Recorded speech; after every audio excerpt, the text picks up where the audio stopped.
Halo, saya Hogi. Saya Anton Waryono.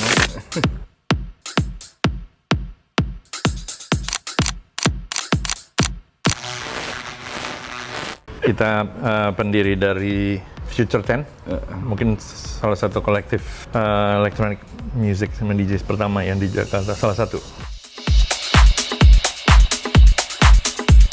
Oh, udah berapa lama ya? Terakhir main di Kubik, iya. Penutupan Kubik gue main. Iya. Penutupan di Kubik. Iya, belum itu masih Belum. pandemi gitu. Selesai awal selesai pandemi. Iya. Iya. Semuanya ya, karena kebetulan juga kita lumayan sebenarnya banyak sejarah sama Jogja dan Kalau gue lahirnya di Kudus ya, Iya. jadi nggak jauh dari sini. Keluarga ya gitulah, ada koneksi Iya. sama Jogja ya, kita ada Iya, rumah di tapi- sini segala macam. temanku tuh juga banyak di sini karena ya dari teman-teman musik aja kan banyak gitu dari di sini. Pertama kali diajak main agriculture, main di rave pertama Parkin Sound, Marjuki alias Kill the DJ sekarang ya. Iya. Jadi dia yang ngajak tuh pertama kali dulu kesini di Prambanan. Jadi dulu cukup sering ke sini. Iya. Sebenarnya mungkin satu-satu ya, bagian dari situ lahirnya karena banyak orang yang kepengen ngulang momennya dia pertama kali dengar musik house, techno, electronic music lah ya di awal-awal gitu ya, waktu zaman-zaman kita mulai di tahun 95 di satu tempat namanya Parkit gitu kan, di Wahid Hashim di Jakarta. Tempat yang tempatnya busuk tapi sound systemnya bagus. Ada 2 ruangan, itu kita startnya waktu itu di situ. Dimana yang kita lakuin tuh mungkin bertentangan sama yang terjadi di Jakarta gitu, dimana kita ngeliat selalu kayak semua musik di klub-klub di Jakarta sama, orang request semalam bisa denger lagu yang sama, Iya, lagu yang sama 5-6 kali, Iya. bisa sering banget. Dimana waktu itu kita ngeliat DJ itu ya dia cuman mainin yang orang mau ya, orang nggak datang nonton DJ as a performer gitu kan, tapi DJ cuman yang muterin lagu-lagu buat dia gitu, kayak ada apa namanya request card gitu ngasih ke Iya, DJ masih ibaratnya belum jadi performer tapi masih jadi staffnya klub gitu kan. Jadi belum punya suara lah gitu. Iya, pada waktu itu semua masih resident DJs gitu ya, Iya. belum ada DJ yang independen dan di hire main di tempat yang beda-beda. Nah dari situ kita di Future Nights itu yang di Parkit itu kita emang bikin semuanya beda sama yang ada di pada waktu itu gitu kan.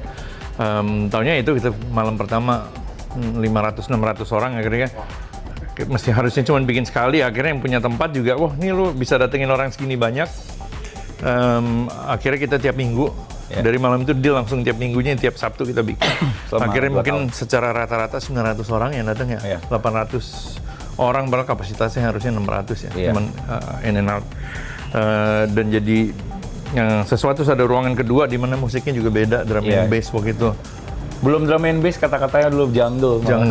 Pre drum and bass. Iya, belum drum and bass, namanya masih jungle. Baru mulai ya. Baru mulai. Jadi kayak side roomnya, chill roomnya eksperimen banget lah gitu kita. Gitu, nah karena momen-momen itu sesuatu banget ya, banyak orang teman-teman yang mendiscover musiknya sama culture-nya ya, sama movement-nya itu di situ. Dan banyak yang akhirnya udah pada lebih tua, akhirnya bikin sesuatu yang mainin lagu yang seperti itu. Akhirnya waktu itu kita lagi jalanin satu tempat namanya Lava Lounge, akhirnya kita bikin programnya Back in Days, mainin lagu-lagu yang lama. Tahun itu ramenya bukan main. Akhirnya Back in Days-nya kita kembangin, dan kita megang rekor penjualan sama jumlah orang masuk di beberapa klub di Jakarta ya. Iya. Embassy Jakarta, Dragonfly Jakarta, apa kayak. Iya. Gitu tuh jadi suatu platformnya. Akhirnya kita menyadari orang senang nostalgia. Dan sebenarnya ya lagu kan DJ kita nggak bisa main lagu yang sama terus ya, ada bosennya kan. Habis itu udah basi, ini kita nggak putar lagi. Tapi sebenarnya yang udah kita buang itu tuh nilainya sangat besar banget sebenarnya nantinya karena jadi nostalgia. Iya. Itu dari situ ya, makanya itu mungkin jadi salah satu malam Iya. terbesar kita ya. Iya, paling mungkin di antara semua brand Yang di kita klub. yang paling bisa reach ke orang luas gitu ya, mungkin Iya. secara nightlife gitu ya. Gitu, jadi karena- semua yang kita lewatin Iya. dulu di parkir, terus kita dulu bikin festival musik Jakarta Movement. besar pertama Jakarta Movement 20.000 30.000 orang. Terus akhirnya apa itu kita berhenti terus Iya.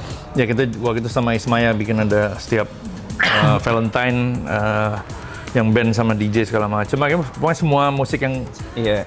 dulu kita puter kita tuh kita masukin ke dalam satu konsep Iya. event back in the days ini aja. Nah, mungkin ceritanya waktu itu tahun 95 ya. Iya. Tahun 95 waktu itu gue baru balik dari luar di San Francisco, terus gue nge-DJ gitu kan, dimana gue nggak mikir ada anak Indonesia lahir di Kudus bisa nge-DJ di Amerika, taunya bisa gitu kan, main di klub sama DJ yang paling oke di sana ya, akhirnya juga bikin rave di sana. Terus waktu itu harus balik ke Indonesia, di sana lagi banyak yang main ya. Sampai sini setiap kali gue main di semua tempat disuruh turun nih. Main 10 menit, setengah jam pasti di beberapa tempat suruh turun. Iya. Musik lo terlalu aneh, musik lo ribet lah gitu. Musik lo terlalu gelap, musik lo terlalu aneh gitu. Selalu kayak gitu. Dan akhirnya waktu itu jadi ngomong sama Ogi, ini Ogi waktu itu baru mulai nge-DJ juga awal-awalnya. Itu masih SMA jadi Masih SMA. Cuman kayaknya ya daripada kayak gini kita mendingan mungkin ya mesti do it ourselves gitu ya, nyari tempat. Iya. Gimana sih, ini ada tempat yang kosong tapi sound systemnya oke. Kita yang mainin musik, kita dateng orangnya. Akhirnya agak susah tuh. Agak depresi juga habis disuruh turun dari semua DJ booth di Jakarta. Gitu kan. Iya. Akhirnya kita buka toko plat dulu, jualan piringan hitam. Iya, mungkin toko plat itu yang actually kita buka semua peluang itu tuh dari toko plat itu ya. Jadi karena Dari situ kita kenalan dari sama situ banyak kita kenal banyak DJ dan banyak tempat. Kita nge-supply piringan hitam ke hampir semua diskotik, pada wilayah diskotik di Jakarta. Kayak yang musiknya masih seperti itu ya. Dan dari situ kita dapat beberapa koneksi. Salah satu adalah dia residen DJ di satu tempat di mana, ini gue sekarang kerja di tempat ini. Emang tempatnya dari zaman dulu, tapi baru beli sound system Turbo Sound, sound system merek Inggris. Baru cuman sepi, nggak ada yang datang. Lu coba deh, gitu. Kira-kira ketemu Ian namanya, kira-kira ketemu Ian di Hamnur. Ian Hamnur. Ya udah coba kita lihat namanya. Kesana cocok banget, tempatnya busuk. Iya. Busuk in a good way. Ada ruangan keduanya, sound systemnya Turbo Soundnya baru gitu, biru, cereng gitu bang. Ya udah ini dia. Terus kita ke ownernya, kita bilang ya udah, kayak manajernya kita bilang ya. Manajernya. Ya udah bagi hasil deh dari pendapatan 50-50 gitu ya pada waktu itu. Dikasih emang karena tempatnya kosong, dikasih. Ya itu kita bikin yang pertama kali 500 orang yang datang gitu kan. Akhirnya dia bilang setiap minggu, tapi ya nggak 50% lagi. Kegedean bagi hasilnya jauh lebih, udah nggak segitu. Tiketnya harganya 35.000. Tapi pada waktu itu minuman ya harga semua masih murah. Iya, masih murah. Itu aja 35.000. Jadi ya, kan dulu pakai cap. Jadi kalau beli tiket, terus capnya ada yang beli terus keluar, terus capnya dioper ke temannya lagi, dioper ke temannya lagi, oper. Jadi itu lahirnya semua dari situ ya. Kayak mungkin konsep sebuah kolektif nge-take over tempat, ya gitu kan? Iya, kita yang bisnisnya itu. Yang kita tahu tuh pertama kita yang ngadain gitu ya. Iya. Yang lainnya tempat-tempat semua residen DJ nggak ada. Dan nggak ada yang mainin musiknya sama, ngumpul terus bikin acara di tempat waktu itu belum ada. Tapi dari parkit itu akhirnya lahir banyak. Ya maksudnya dari Chill Room itu menghasilkan Java Bass gitu. Drum and Bass Collective pertama. Dari kita juga menghasilkan banyak ini baru lah gitu. Jadi kayak banyak. Ya banyak, mau dari DJ Winky mau segala macam dulu datang ke acara kita gitu ya. Iya tuh Dipa Barus dulu ketemu di KL. Jadi semua emang bisa dibilang lahir dari situ. Tapi dan efeknya lucunya kayak berapa tahun lalu sempet ada teman-teman dari apa dulu Frekuensi Antara bikin dokumenter kan namanya Katalis Kota kalau nggak salah ya. Ya terus dari Katalis Kota itu si apa namanya Reagan bikin research kan. Jadi sebenarnya yang pernah datang ke Parkit kan mungkin ya berapa banyak orang lah ya, mungkin 1000-an berapa orang. Tapi beritanya itu nyebarnya sampai mana-mana gitu loh. Sampai di lini yang kita nggak nyadar kalau itu tuh efeknya segitunya gitu.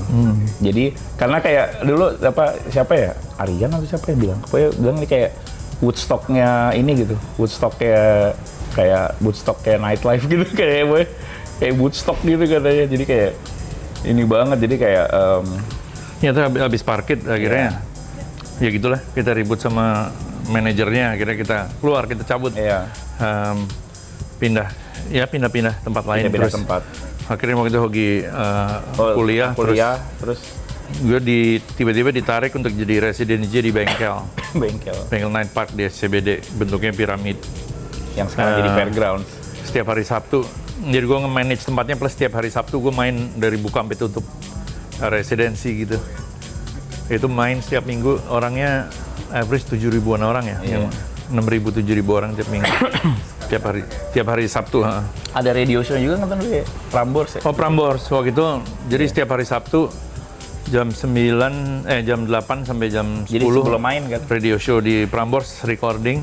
Per jam 10 mulai main di bengkel. Jadi ya itu lumayan itu sih. Jadi dari satu Jakarta ke situ plus itu satu Jakarta ke situ plus dari luar kota.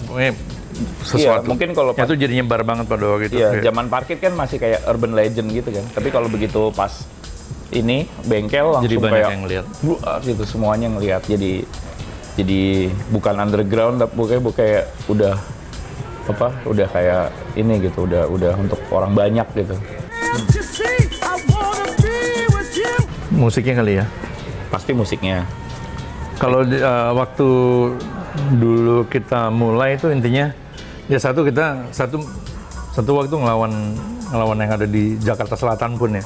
Tapi pas waktu itu akhirnya kita udah megang, maksudnya soundnya Jakarta Selatan itu udah yang kita ya dari toko piringan hitamnya sampai acara-acara yang kita bikin sama teman-teman, jadi pada mulai main dan lain-lain. Kita lawannya justru malah antara Jakarta Selatan sama musik-musik yang di kota segala macam gitu ya. Not in a bad way, tapi emang perbedaannya di situ. Jadi musik yang Jaksel, yang akhirnya jadi Jaksel in many ways Jaksel gitu kan.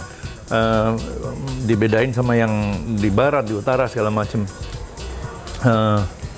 Tapi waktu itu emang semuanya sih, mau kita ngomong yang di mana, semuanya masih lebih underground ya. Iya. Musiknya itu masih lebih masih lebih susah soalnya kan. Karena informasi juga susah kan. Maininnya pakai piringan hitam. Piringan hitam belinya mahal. Sebenarnya waktu pas itu bukan mahal kan, susah dan mahal. Kalau ada uangnya pun kadang-kadang, ini ada lagu yang DJ ini puter, ya kadang-kadang nyataknya cuma 1.000, 2.000, 3.000 biji di dunia, mau dapetinnya pun susah. Jadi kadang-kadang kita juga muter lagu, ya Hogi ngirimin lagu dari luar, gue tutupin biar nggak ada yang nyontek, gitu kan. Soalnya ntar perbedaannya kita nge-DJ adalah musik kita nggak diputer sama orang lain. Tapi itu udah selesai gitu kan, era itu udah selesai. Jadi kadang-kadang kita dengerin DJ main tuh misteri banget nih lagu apa gitu. Dan kalau mau dengerin lagu itu mesti ngikutin DJ itu, gitu ya. Iya, kalau sekarang mungkin bedanya ya sekarang musik udah nggak usah dibeli, gitu kan. Udah era Shazam belinya juga. Gue download, bisa di Shazam dan lain-lain. Bisa informasi, itu mungkin yang kalau dari aku sih cara berinteraksi kan sekarang beda ya, karena ada social media, ada WhatsApp. Kalau dulu kan informasi itu semua lebih susah ya. Kita tuh mau apapun tuh one on one banget gitu, kayak masih offline. Kita tahu lagu kan kadang-kadang ada yang dari luar negeri datang bawain piringan hitam gitu kan. Kayak dia ceritain di sana gimana nih diputar sama siapa, kita dapat gitu kan. Terus ntar ngobrol sama siapa, dapat ilmu, dapat knowledge dari dia, kadang-kadang tukeran, kadang-kadang gue punya 2, gue jualin 1, kayak gitu-gitu ya dulu. Iya, masih offline banget. Musiknya itu susah didapat. Jadi Kayak kita mau punya koleksi musik yang bisa main berapa jam semalam tuh ya mesti punya piringan hitam segitu banyak ya. Kita bertahun-tahun berkoleksi untuk punya. Iya. Tapi kalau ada anak zaman sekarang mau senang sama apa, mau koleksi itu ya dari segitu dia udah Iya. bisa dapat. Iya. Which artinya emang jauh lebih bagus ya. Semua punya akses yang luar Betul. biasa, termasuk DJ juga untuk ke semua musik. Iya. Tapi jadi ya udah beda Beda. Skill setnya juga jadi beda sekarang kan. Jadi kayak Nah, DJ-nya juga sekarang pakai sync. Kalau dulu yang benar-benar Manual. mesti ngejar gitu kan. Nggak Jadi ada. udah lain banget.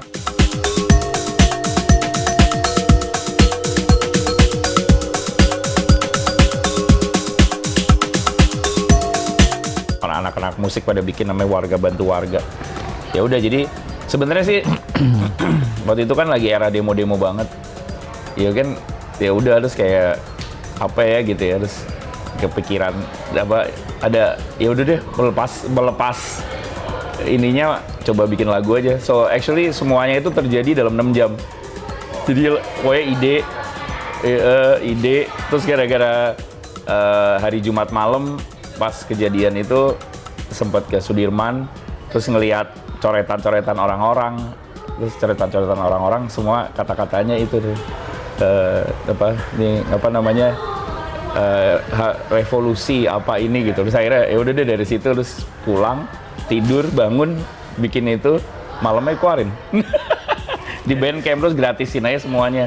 So, jadi kayak eksperimen sih sebenarnya. Terus habis itu dapat apa, terus habis itu ya udahlah, banyak yang pengen bikin remix gitu, ya udah stemsnya tak taruh di online, silahkan pakai semuanya. Jadi semuanya benar-benar digratisin. Terus sampai detik ini nggak benar-benar nggak dikomersialisasi sama sekali ya Kembal Bassnya. Tapi walaupun yang approach jujur udah ada 5 label, bisa nggak kita license bang? Nggak bisa, sorry. Soalnya kalau misalnya movementnya kan tentang itu ya, jadi kayak ini soalnya ternyata kayak aku yang nge-DM tuh banyak banget. Aku tuh jujur emang nggak bisa balas satu-satu, tapi karena itu selalu ada yang ngirimin lagi main di mana, dipasang. Jadi kayak ya mungkin a good way untuk ini sekarang ya, kayak mungkin ngerilis musik tuh platform udah nggak perlu Spotify atau ini lagi. Emang ini salah satunya kan, aku bikin grup nih, orang-orang remix semua. Oke, jadi gimana nih next, mau apa gitu, rilis mana? Boy jangan taruh Spotify ya, Spotify bermasalah. Oke, gue nggak itu deh, bikin fisik aja. Yang nawarin udah ada beberapa bikin fisik, tapi kan artisnya banyak ya, jadi bikin fisik gimana ya, palingan bikin USB gitu kan, aneh juga. Jadi makanya lagi dicari, tapi ini banyak tempat yang ngajakin bikin. Ya udah, jadi terus intinya sih mau ngebangun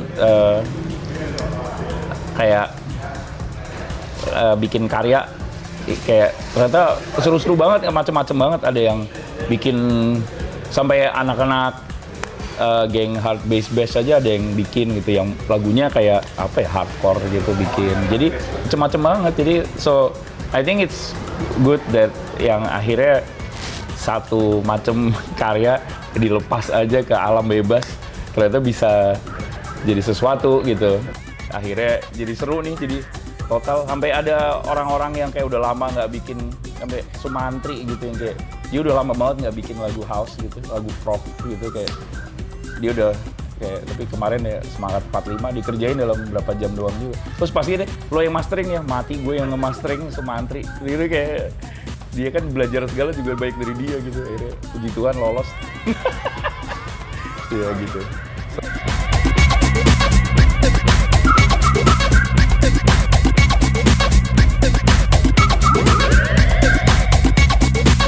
Jadi gara-gara ya kemarin sebenarnya gara-gara ngerjain ini semua, terus jadi banyak yang ini, mas bisa nggak aku bayar buat ini gitu.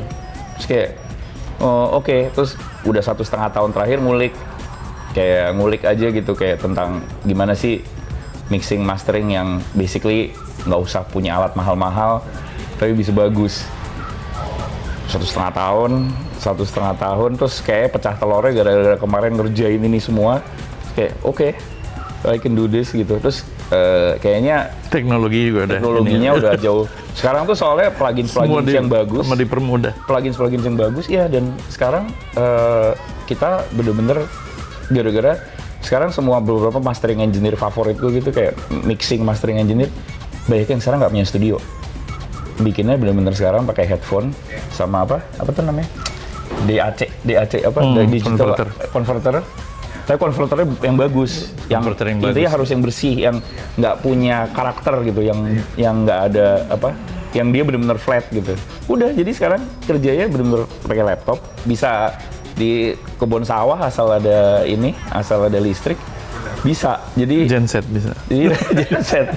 So gue kayak nggak apa-apa deh. Terus kemarin lucu nih, udah kayak dalam berapa minggu ini ngerjain, ada punya ya masih teman-teman dulu sih, tapi kayak jadi lucu kadang-kadang, karena actually gara-gara kemarin itu aku banyak menyadari hasil karya dari Indonesia, dari teman-teman ini semua, masalahnya banyak adalah produksi akhirnya itu nggak polish gitu, nggak bagus gitu. Jadi untuk tahap demo ngasih ke label tuh juga masih kayak kurang bagus gitu. Terus sekarang aku lagi bikin tim gitu, udah ada 2 orang yang actually nantinya bisa bantuin. Jadi lumayan, karena di era AI ini, karena ternyata AI mastering apa semua tuh, Lander apa semua tuh, udah 11-12, anak-anak kan pada kirim semua, ini hasil yang sama AI. Nah, bisa gue kalahin dalam 10 menit dulu. Puji Tuhan, jadi kayak actually ya kembali lagi kayak tadi, si AI akan bikin dalam berapa menit, nggak nyampe menit, detik dia bisa bikin. Tapi at the end of the day, dia nggak bisa ngasih kayak apa ya, taste itu ya, kayak kadang-kadang kan bukan masalah bener apa enggak, kadang-kadang kayak emang ini bisa jadi keren kalau begini gini gitu, masih makanya kayak human touch ya kenapa kayak, karena sedikit emang ada yang nggak bener. Iya, yang nggak bener tapi jadi bener gitu kan. Dan itu mesin nggak bisa sih so far kayaknya. Mesin bener semua ya? Bener semua. Dia 0101 kan. Jadi kayak tapi yang bener-bener biar mesin aja. Tapi ada kita yang nggak bener aja. Kecuali tapi aku bisa bilang AI yang paling keren sekarang di musik adalah Suno dan The Gang. Wah, parah. Itu gila sih. Itu cuman di kreativitas itu iya. Tapi nggak tahu kenapa di mixing mastering belum bisa, nggak tahu kenapa. Itu karena ya kayak aku bilang tadi, kalau musik kan ada musik teori yang bisa di ini gitu ya. Kalau ini udah kayak masalah itu aja sih. Sempurna ya, mungkin kalau AI semua benar dan sempurna. Iya. Tapi justru yang nggak sempurna itu yang bikin sesuatu lebih soulful. Kadang-kadang ya kan kayak lagu-lagu yang keren kan ada apanya yang salah gitu.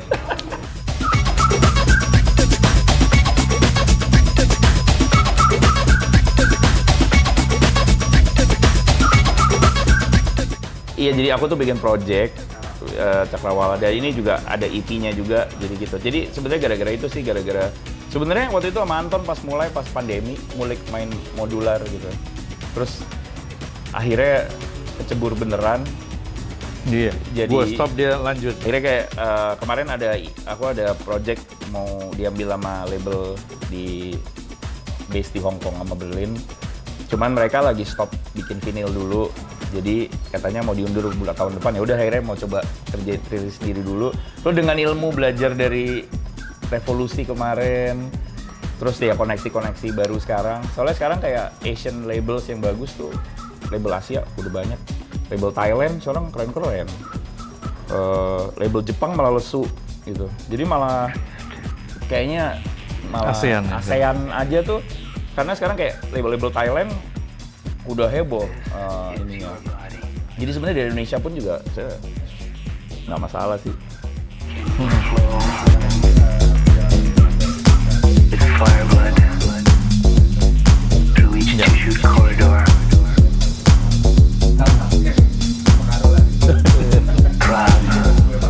Nah, lucunya sebenarnya Bright Spot Market itu inspirasinya fully dari kita ngerjain musik. Iya. Dari musik. Dimana sebelumnya dulu ya mulainya kita mengkurasi musik, kita mainin dengan cara kita untuk menghibur orang gitu kan. Jadi ngasih benefit ke orang yang datang sama ngasih benefit ke pencipta lagunya gitu. Kita mempromosikan lagu-lagu yang terbaik yang ada di dunia gitu kan. Lalu lanjut dari situ kita waktu itu masuk bikin festival musik ya, Jakarta Movement dan lain-lain itu. Dari kita mengkurasi musik untuk mainin, akhirnya kita ngelakuin itu karena kita perform sendiri, tapi juga kita mengkurasi DJ, musisi, dan lain-lain untuk perform ke orang banyak gitu, yang akhirnya itu membawa benefit banyak buat orang yang datang. Satu, kedua juga buat si performernya gitu, untuk DJ sama band-band yang manggung di situ. Nah, sebenarnya kurasi ini jadi sesuatu yang menarik ya, karena kalau akhirnya kita dipercaya untuk mengkurasi musik, tahunnya yang terjadi lah kita jadinya dipercaya untuk mengkurasi lain-lainnya juga. Gitu, dan akhirnya gue menemukan mungkin yang kita lakuin di musik, banyak lagi nih orang-orang kreatif di bidang lain ya, di disiplin lain yang sebenarnya perlu suatu platform gitu. Sama tetap ya misi kita untuk menemukan semua dari subculture, kita bawa ke kita expose lebih besar ya. Lagu-lagu yang orang nggak tahu sebelumnya untuk jadi orang tahu, itu fungsi yang nge-DJ intinya itu kan. Kita pilih, habis itu kita ramu ya, kita mainin dengan cara kita latihan berjam-jam sehari untuk bisa jadiin satu kurasi kita untuk jadi suatu presentasi yang menarik, malah lebih menarik daripada satu lagu itu kalau dia sendiri. Nah itu yang kita lakuin di festival musik selamanya.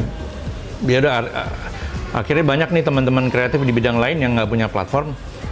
Waktu itu gue ada satu hari mikir, kayaknya bisa deh gue pakai yang gue lakuin di musik untuk tadinya mungkin kreatif di musik tapi kreatif di bidang lain.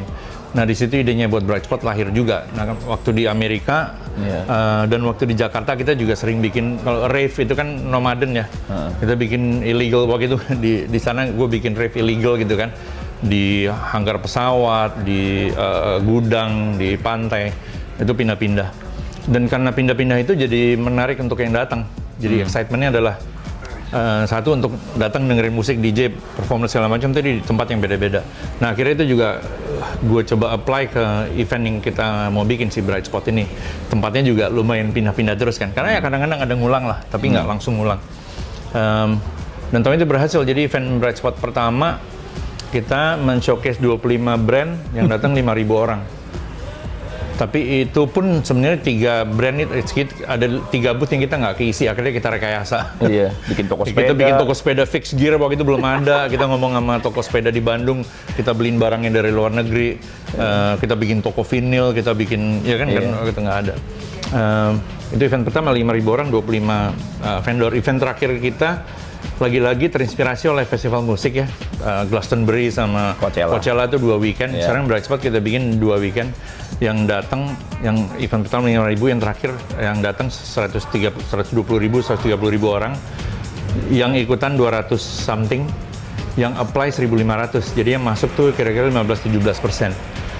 Nah, dan mungkin kita jadi event lifestyle itu yang terbesar di kategori, isinya di kategori fashion, produk, produk musik, makanan segala macam. Mungkin itu platform makanan yang terbaik.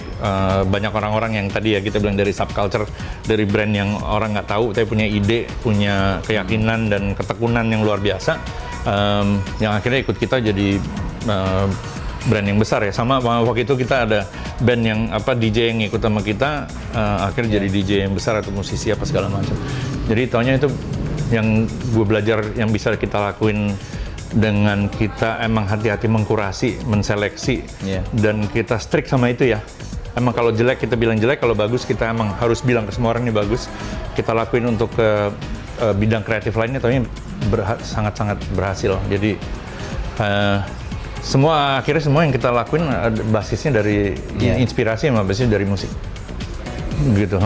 It's all about kurasi dan tadi pemilihan tadi ya, sama gimana caranya kita nge-performnya sebaik mungkin, di mana presentasinya akan luar biasa, akan lebih dari yang kalau orang cuma ngelihat produk itu aja atau dengerin lagu itu aja. Tapi karena kita jadiin satu, kita ramu dengan baik, akhirnya hasilnya presentasinya 100 kali lebih bagus daripada kalau dia berdiri sendiri. Intinya gitu sih pemikirannya.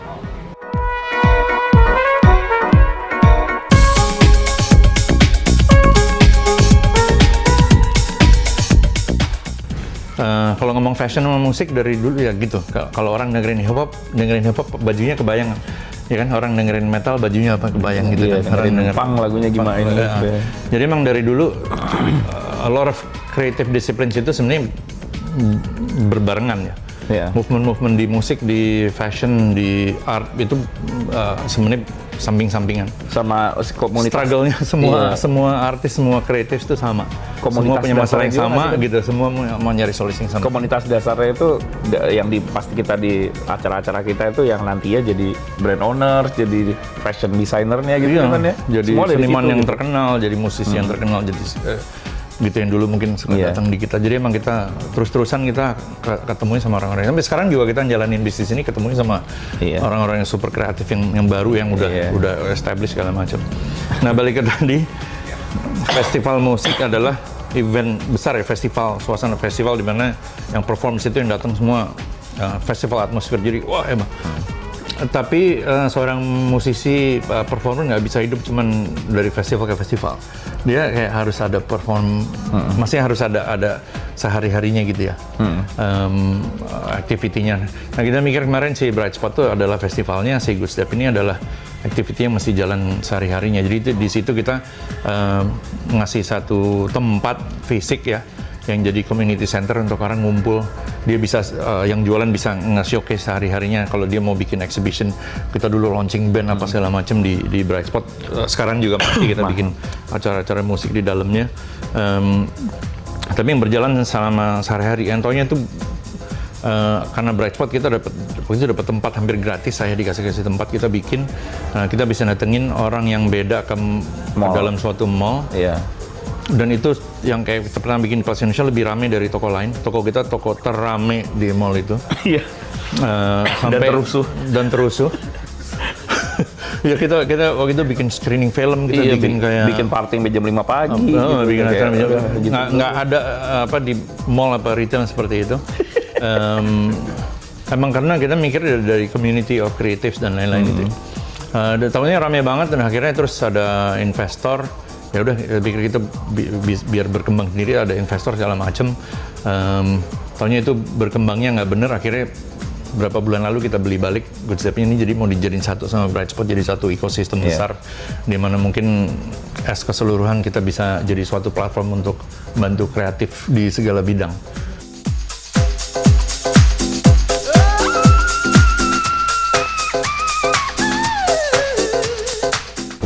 Ini jadi sesuatu yang menarik ya. Ya tadi juga kita sempat bahas kayak bedanya dulu sama sekarang. Dan bedanya itu beda banget gitu ya. Dan kita pencinta teknologi gitu kan. Sebelum AI terkenalnya kita udah ngikutin baca bukunya Marvin Minsky, kita nonton 2001 Space Odyssey.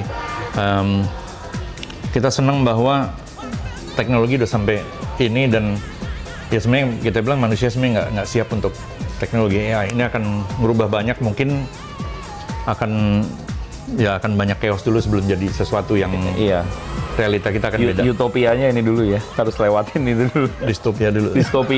Distopia dulu baru utopia.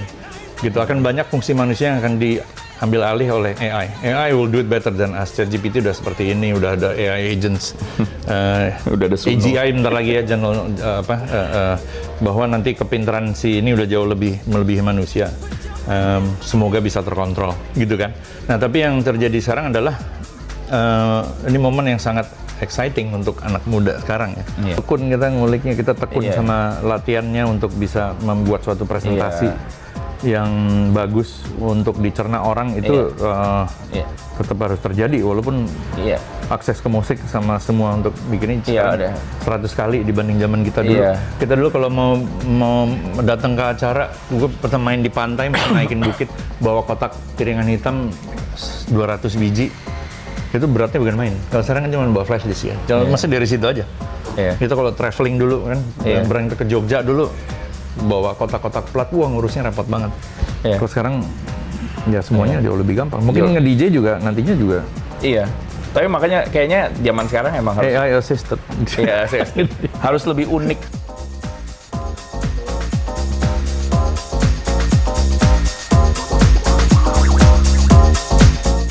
DJ itu mungkin dulu residensi di bengkel ya, dimana setiap minggu punya kesempatan untuk mainin musik selama 5-6 jam setiap hari Sabtu ke ribuan orang setiap hari Sabtu selama 2 tahun. Itu ngerasanya kayak apa? Suatu gift ya, apa kayak ini yang luar biasa. Kesempatan yang luar biasa gitu untuk bisa ngelakuin itu, ketemu orang dari seluruh dunia dan lain-lain. Itu ruang gede, tapi kadang-kadang main di ruangan kecil yang sangat intimate juga luar biasa. Mungkin salah satu yang paling mengesan main di Shanghai. Waktu itu sebenarnya main di Shanghai untuk acara besar, tapi ada pemilik klub Jepang 2 orang ini, dia datengin ke promotornya sama ke gue. Saya bilang kita ada klub yang bukanya jam 6 pagi gitu. Maksudnya paling maksimal orangnya 80 kali, tempatnya kecil 100 orang kali max. Terus ya nggak expect ya, terus ya udah boleh deh gitu main di situ. Ternyata kayak momennya luar biasa banget sih, sampai jam 10 pagi. Semua yang datang ke situ emang bener-bener into musiknya banget dan lain-lain. Ada yang datang emang datangnya pagi-pagi ke situ, emang tidur bangun lagi. Ada yang lanjut, tapi apresiasinya luar biasa. Mungkin salah satu lagi ruangan yang terbaik main adalah stadium di Jakarta ya. Iya. Itu kadang-kadang ada beberapa momen yang main di situ yang kayak ini ruangan ini luar biasa sih. Apresiasi orang untuk musik, dan nggak tahu apa yang terjadi sama desain ruangan itu yang bikin ruangannya emang sangat spesial ya buat mainin musik yang kita suka. Ya mungkin karena orang juga datangnya jam berapa, pulangnya berapa hari kemudian ya, jadi kita mau bawa dia kemana, orang ikut. Itu jadi suatu yang luar biasa sih untuk DJ apresiasi yang Ya tuh susah diulang tuh. susah diulang. Bener. Banyak momennya nggak bisa diulang dulu sama sekarang. Pernah manggung sama Agriculture sama band kita dulu, lupa deh, acara di ballroom gitu, launching sebuah produk rokok lah gitu. Jadi sebelum kita yang main Faris RM gitu kan. Terus kayak kita kan nggak tahu rundown-nya kan, kita di belakang gitu. Tiba-tiba kayak pas kita udah siap-siap gitu, soalnya nggak berhenti kan, nyambung gitu. Tapi tunggu dulu ya mas, nanti kodenya adalah si Om Faris RM yang nge-present kalian. Faris RM nge-present kita gitu. Jadi kayak ya abis ini ada band elektronik yang saya lagi suka banget gitu, namanya Agriculture. Terus kayak Faris RM nge-present kita banget. Kayak sedih gitu lah saya. Kayak menurutku kayak ya ini dulu idola kita banget aja. Mungkin kayak waktu pertama kali ngerasain bikin vinyl gitu dulu di Amerika, dulu ada project sama temen namanya Glendale, ada orang Inggris. Kita bikin grup gitu namanya Sonic Noodles, terus bikin lagu. Ya dia kan dulu itu kan dia kayak OG produser tech house kalau bilang ya, tech house OG. Seperti itu ketemunya di Amerika, di San Francisco, ketemu di toko awalnya. Terus jadi kenal, terus ngobrol-ngobrol, terus malamnya kita pergi ke ini yuk gitu, malamnya main, udah. Terus akhirnya jadi nginep di rumah sampai kayak 2 minggu gitu. Terus akhirnya kayak udah, selama proses 2 minggu itu kayak kita bikin lagu banyak gitu. Terus akhirnya nginep di apartemen, jadi kalau berangkat kerja dia masih ada gitu, dia kocak banget. Akhirnya kayak, jadi dia ngajarin bikin musik dan segala. Terus akhirnya kita bikin platnya, terus bikin dulu apa tuh namanya, dubplate. Jadi kayak plat yang cuman bisa dimainin berapa puluh kali. Bisa diputer mungkin 100 kali. Jadi kayak sebelum jadi promo malah jadi cuman untuk kita ngetes dulu. Acetate kalau bahasa dubplate ya. Jadi dia bikin acetate-nya, terus dibawa ke Inggris. Acetate-nya itu pokoknya bikin 3, terus dia kasih ke satu namanya Jane Fitz, kalau pernah tahu tuh ada. Terus kayak dia ngasih ke siapa, terus akhirnya jadi hits di Fabric gitu, klubnya di Inggris. Jadi kayak itu menurut gue kayak terus kayak itu kayak satu tuh kayak sesuatu yang gila banget rasanya, kayak jadi lagu yang dulu bikinnya juga belum punya alat apa-apa, jadi semuanya nyampling itu nggak ada, jadi semuanya dia ngambil dari lagu orang lain gitu. Terus akhirnya pas tahu itu jadi ini, terus kita bikin platnya kan. Terus kemarin baru ngeliat, dikasih tahu temen, udah tahu belum harganya berapa di Discogs sekarang gitu. Harganya 200 euro platnya yang pertama itu. Jadi itu aja sih, itu kayak momen pertama tahu bahwa bikin musik itu kalau di tangan orang yang bener bisa jadi sesuatu yang itu udah di luar kontrol kita. Kita cuman bikin lagunya di apartemen yang ya speaker juga ala adanya, pokoknya sebisanya kita gitu, seenggak sempurnanya itu ternyata lagu itu lumayan jadi sesuatu gitu. Iya. Dan orang nggak tahu, dia Masonic Noodles terus nggak ada tulisan apa-apa, nggak tahu dari mana gitu, nggak. Jadi kayak lucu aja. Terus kemarin di Houghton Festival pas si Grant main, terus habis itu ada talk show-nya dia, Jane Fit sama Peach. Jadi itu di talk show-nya bahas itu. Tapi ya nggak ada videonya sih, nggak ada. Cuman diceritain sama Grendel sama Jane Fitz, ada dia ngomongin itu apa Masonic Noodles, karena era itu era apa fabric ya dulu kan, kayak tech house, lagi birth of tech house, bukan tech house yang kayak sekarang ya, tech house yang beneran yang dulu gitu. Ya itu sih, gitu ceritanya.